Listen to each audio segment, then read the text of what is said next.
Football League. We are the Raiders from all around Geelong. I'm going to tell you how. Good morning and welcome again to the GDFL Footy Show, coming to you out of Buckley's Entertainment Centre right here in Geelong. And another magnificent round of matches last week as we go into a very, very cool Saturday here in Geelong.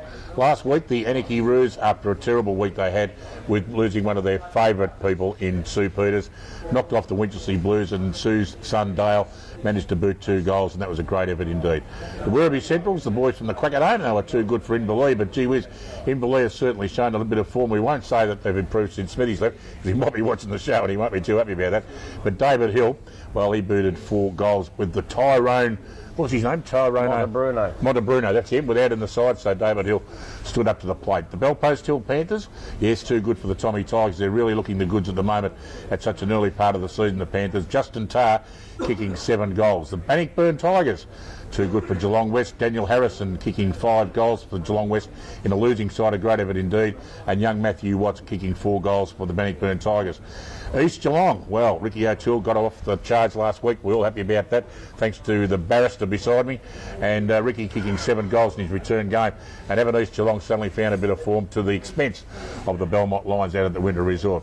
The 94.7 match of the day, well, it was, as from Saturday morning, it was going to be another game, but that's another story, folks. The 94.7 match of the day, out of the Keith Barclay Oval, saw the North Geelong Magpies shake off a determined Corio after half-time, with Sam Clark kicking 5, and a very special guy, Blake Podnar, kicking 4 goals for the Magpies, and we're going to be talking about him in a minute.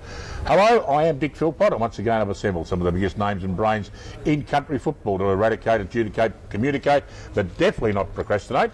And first of all, the man who had last Saturday morning off, he's back again, the walking insect himself, Grubby Cations. G'day, mate. Yeah, g'day, mate. It's great to be back. I know the ratings have plummeted a little bit over the last couple of weeks, but I'm back, so don't panic. They're on their way back up again. I know. We've negotiated your contract, mate, and you're good for a week-to-week proposition at this stage.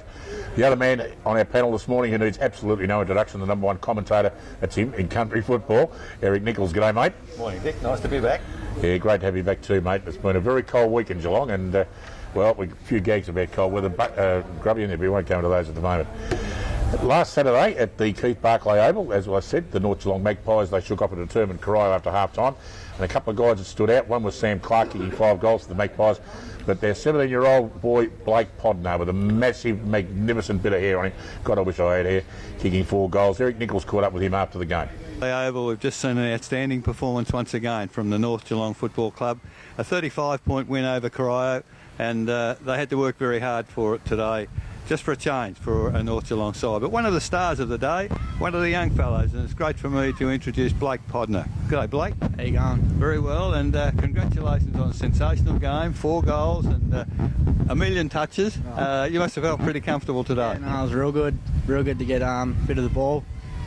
Been having a bit of a stinker the last few weeks, but it was good to lift up. And what's it like now? You're still only 17 years of age. Yeah, still 17, yep. So you're still eligible for under 18 and playing senior football. What's it like playing amongst the big boys? Oh, it's not too bad. Just, I don't know, rather like the bigger bodies. It's a bit better skills up there. It's good. And is your role specifically as a rover, or do you have some sort of a roving commission, kicking 4 goals, but you did a lot of work around the ground today? Yeah, no, I swap from the pocket to the on ball with Desi. We just every 5 minutes or so, just change it up. And you're doing very well with a young brigade of ruckmen. Blake Miller out not playing today, injured, but young Holland's come in very well, taps the ball. You seem to have good understanding. Yeah, no, it's all right. Just obviously our training, dogging that gets around us, fills us in what we've got to do. So obviously listening. We make a lot of comments about Doggy Ryan, a great coach. How do you find the fact that he gives you instruction, understandable? Yeah, no, they're great. If you don't know him, obviously if you don't know him, you'll talk to him one-on-one, you'll feel in easier. It's good.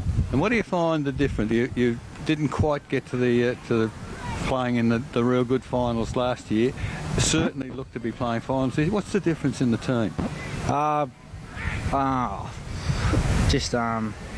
not sure. Playing better together? Yeah, better together. Better use of the footy? Yeah, more of a group now. And today I thought for a little while Corio basically tackled you one-on-one. We didn't realise till half-time how strong the wind was. Was that upsetting your skills? No, I didn't find that done too much, but it was alright, the wind. All right, so obviously looking now towards the middle of the season, you're entrenched in second position. Certainly looking toward playing finals. Yeah, really looking forward to it. Haven't never played finals up in senior level, so I'm really looking forward to it. Well, that's a great thing to look forward. Blake Podner, thanks for talking to me today, and good luck for the rest of the season. Thank you. Well done. Being Blake Podner, our player of the day here. And welcome back, and a great interview there from Eric with Blake Podner from the North Geelong Magpies. We're going to take a look at the ladder now. It's getting very interesting as we go into the business. I love that graphic, Fano. That's unbelievable.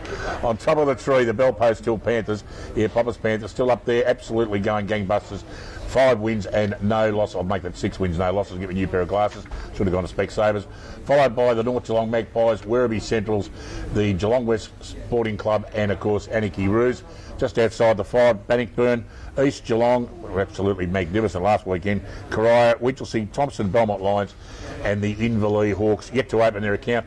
But I don't think they'll be far away, Grubby. No, it won't be. Now, listen, I'm going to be serious for a minute. I know we have a bit of a run and battle, you and I. Oh, yeah. But I did hear during the week that there was a great honour bestowed on you by the North Geelong Football Club, and I've got a bit of a picture here. I hope I don't drop it, but I hope everybody can see that. But the lights. To be named the #1 ticket holder for the North Geelong Football Club is a huge honour for the work that you've done and for the time that you've spent at the North Geelong Footy Club over the years.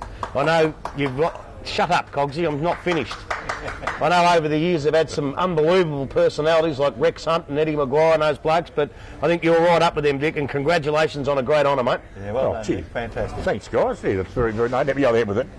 But I must admit it was a magnificent honour to be presented that by the President and the committee last Saturday night. It's a real honour to get those sort of achievements. You don't look for those things in footy, but it's nice to get them when you can. It's just, I really did appreciate it. I did hear a little story, Dick, that the President called for calm and quiet, and there was one bloke making a lot of noise. Wouldn't have been you, would it? Yeah, it just happened to be me. I was talking to Scaps Winnison in the corner, and the President did say, Dick, for God's sake, shut up, we're trying to make a speech here. And I must admit, when I was President, I used to always be absolutely... It was always annoying that no one would keep quiet when you're trying to say something.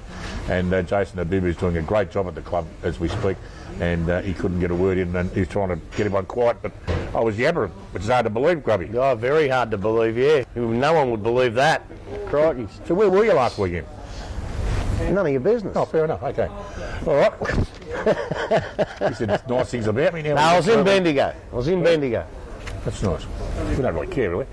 We're going to take a short break, pay a few bills, and we've got a very special guest coming up right after this, back after this. Geelong and District Football League. We are the Raiders from all around Geelong.